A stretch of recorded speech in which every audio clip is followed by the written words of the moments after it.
പല പ്രമുഖരെയും അകത്താക്കുമെന്ന് പ്രതിജ്ഞയെടുത്ത പി.വി. അൻവർ എം.എൽ.എയെ 14 ദിവസത്തേക്ക് റിമാൻഡ് ചെയ്തിരിക്കുകയാണ്. തവനൂർ സബ് ജയിലിലാണ് ഇപ്പോൾ അൻവറിനെ പാർപ്പിച്ചിരിക്കുന്നത്. കുറ്റിപ്പുറം താലൂക്ക് ആശുപത്രിയിൽ എത്തിച്ച് 2 തവണയും വൈദ്യപരിശോധന നടത്തിയ ശേഷമാണ് അൻവറിനെ തവനൂർ ജയിലിലേക്ക് എത്തിച്ചത്. പി.വി. അൻവർ ഇന്ന് ജാമ്യാപേക്ഷ നൽകുമെന്നാണ് സൂചനകൾ. നിലമ്പൂർ ഫോറസ്റ്റ് ഓഫീസ് തകർത്ത കേസിലാണ് ഇന്നലെ രാത്രിയിൽ അൻവറിനെ അറസ്റ്റ് ചെയ്തത്. കേസിൽ അൻവറാണ് 1-ാം പ്രതി. ജാമ്യമില്ലാ വകുപ്പുകൾ അടക്കം ചുമത്തിയ കേസിൽ അൻവർ അടക്കം 11 പ്രതികളുണ്ട്. കൃത്യനിർവഹണം തടയൽ, പൊതുമുതൽ നശിപ്പിക്കലടക്കം വകുപ്പുകളാണ് ചുമത്തിയിട്ടുള്ളത്. ആദിവാസി യുവാവിനെ ആന ചവിട്ടിക്കൊന്നതിൽ പ്രതിഷേധിച്ച് നടത്തിയ മാർച്ചാണ് വനം വകുപ്പ് ഓഫീസ് ആക്രമണത്തിലേക്ക് എത്തിയത്. അടച്ചിട്ടിരുന്ന നിലമ്പൂർ നോർത്ത് DFO ഓഫീസിൻ്റെ പൂട്ട് തകർത്ത് പ്രതിഷേധക്കാർ ഉള്ളിൽ കയറി സാധന സാമഗ്രികൾ നശിപ്പിച്ചു. ജില്ലാ ആശുപത്രിയിലെത്തിയും ഇവർ പ്രതിഷേധം നടത്തിയിരുന്നു. ഇതിനെ തുടർന്നാണ് പോലീസിൻ്റെ നടപടിയും അറസ്റ്റും. ഒരിക്കൽ മുഖ്യമന്ത്രി പിണറായി വിജയൻ്റെ വിശ്വസ്തനായിരുന്നു നിലമ്പൂരിലെ ഇടത് സ്വതന്ത്ര MLA പി.വി. അൻവർ. എന്നാൽ അദ്ദേഹം മുഖ്യമന്ത്രിയുമായി തെറ്റിയത് മാസങ്ങൾക്ക് മുമ്പാണ്.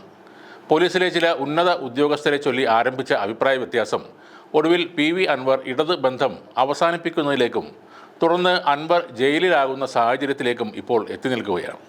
ADGP അജിത് കുമാറിനെയും മലപ്പുറം SP ആയിരുന്ന സുജിത് ദാസിനെയും വിമർശിച്ച് തുടങ്ങിയതോടെയാണ് അൻവറും മുഖ്യമന്ത്രിയും തമ്മിൽ അകൽച്ച ആരംഭിച്ചത്. ഇവരെ അറസ്റ്റ് ചെയ്യിച്ച് ജയിലിലടക്കുമെന്ന് അൻവർ പ്രതിജ്ഞയെടുത്തിരുന്നു. താൻ ജീവിച്ചിരിക്കുന്നിടത്തോളം കാലം അജിത് കുമാറിനെ DGP ആക്കില്ലെന്നും ജയിലിൽ അടക്കുമെന്നും കഴിഞ്ഞ ദിവസവും അൻവർ പറഞ്ഞിരുന്നു. ഒടുവിൽ അൻവർ ജയിലിലേക്ക് പോകുന്ന കാഴ്ചയാണ് കേരളം കാണുന്നത്. MLA ആയതിനാൽ മാത്രം നിയമത്തിന് കീഴടങ്ങുകയാണെന്ന് അൻവർ പറയുന്നുണ്ട്. നിയമം അനുസരിക്കുന്ന ഒരാളുടെ ഉത്തരവാദിത്തമാണ് അതെന്നും അൻവർ പറഞ്ഞു. മോദിയേക്കാൾ വലിയ ഭരണകൂട ഭീകരത പിണറായി നടപ്പാക്കുകയാണെന്നും അൻവർ ആരോപിക്കുന്നു. അതിനിടെ അൻവറിന് പിന്തുണയുമായി കോൺഗ്രസ് രംഗത്ത് വന്നിട്ടുണ്ട്. പി.വി. അൻവർ MLAയുടെ അറസ്റ്റിലെ സർക്കാരിൻ്റെ ഉദ്ദേശശുദ്ധി ശരിയല്ലെന്ന് ചൂണ്ടിക്കാട്ടി KPCC president K. Sudhakaran MP ഒരു വാർത്താക്കുറിപ്പ് ഇറക്കി. പൊതുമുതൽ നശിപ്പിച്ച കേസിൻ്റെ പേരിൽ പി.വി. അൻവറിൻ്റെ വീട് വളഞ്ഞ് ഭീകരാന്തരീക്ഷം സൃഷ്ടിച്ച് അറസ്റ്റ് ചെയ്യേണ്ട രാഷ്ട്രീയ സാഹചര്യം എന്താണെന്ന് സുധാകരൻ ചോദിക്കുന്നു. അൻവറിനെതിരായ നടപടി തെറ്റാണെന്ന് രമേശ് ചെന്നിത്തലയും പറഞ്ഞിട്ടുണ്ട്. മുഖ്യമന്ത്രിയെ വെല്ലുവിളിച്ചുകൊണ്ടായിരുന്നു പി.വി. അൻവറിൻ്റെ ആദ്യ പ്രതികരണം. പുറത്തിറങ്ങിയാൽ കാണിച്ചു തരാമെന്നായിരുന്നു മുന്നറിയിപ്പ്. മുഖ്യമന്ത്രിയുടെ നിർദ്ദേശപ്രകാരമാണ് അറസ്റ്റെന്നും അൻവർ പറയുന്നു. എത്ര കൊലകൊമ്പന്മാരാണ് ഇവിടെ ജാമ്യത്തിൽ കഴിയുന്നത്? ആരെയും അറസ്റ്റ് ചെയ്യുന്നില്ലല്ലോ. ഇതെല്ലാം പിണറായിയുടെ വാക്കിൽ ചെയ്യുന്നതാണ്. കൊള്ള നടത്തിയിട്ടോ കൊല നടത്തിയിട്ടോ അല്ല എന്നെ കൊണ്ടുപോകുന്നതെന്നും അൻവർ കുറ്റപ്പെടുത്തുന്നു. കേരളത്തിലെ പോലീസിൻ്റെ കള്ളത്തരങ്ങൾ ജനങ്ങളോട് പറഞ്ഞതോടെയാണ് ഞാൻ പിണറായിക്കെതിരായത് എന്നും അൻവർ പ്രതികരിച്ചു. അൻവറിൻ്റെ അറസ്റ്റ് ഇപ്പോൾ ആഘോഷമാക്കുന്നതിൽ ഒരാൾ യൂട്യൂബർ മറുനാടൻ ഷാജനാണ്. അൻവർ അറസ്റ്റിലായ സമയത്ത് തന്നെ ഷാജൻ സ്കറിയ ഫേസ്ബുക്കിൽ പോസ്റ്റ് ഇട്ടിരുന്നു. അൻവറിൻ്റെ പേര് പറയാതെയാണ് പോസ്റ്റ്. ഇതേ സമയം പട്ടം നിക്കി റെസിഡൻസിലെ 6-ാം നിലയിൽ നിന്നിറങ്ങിയ മറുനാടൻ ഷാജൻ ലണ്ടൻ ഗാറ്റ്വിക് എയർപോർട്ടിലിരുന്ന് കോഫി കുടിക്കുന്നു എന്നാണ് ഷാജൻ്റെ പോസ്റ്റ്.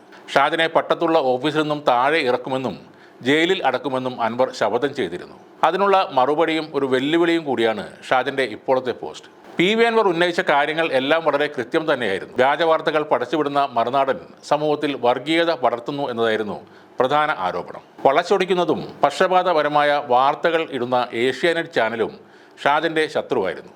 പോലീസിലെ ഉയർന്ന ഉദ്യോഗസ്ഥർക്കെതിരെ അദ്ദേഹം ഉയർത്തിയ ആരോപണങ്ങൾ തെറ്റാണെന്ന് CPM പോലും പറഞ്ഞിട്ടില്ല. പക്ഷേ അൻവർ തെരഞ്ഞെടുത്ത വഴി തെറ്റിപ്പോയിരിക്കുന്നു എന്നാണ് ഇപ്പോഴത്തെ അറസ്റ്റോടെ മനസ്സിലാകുന്നത്.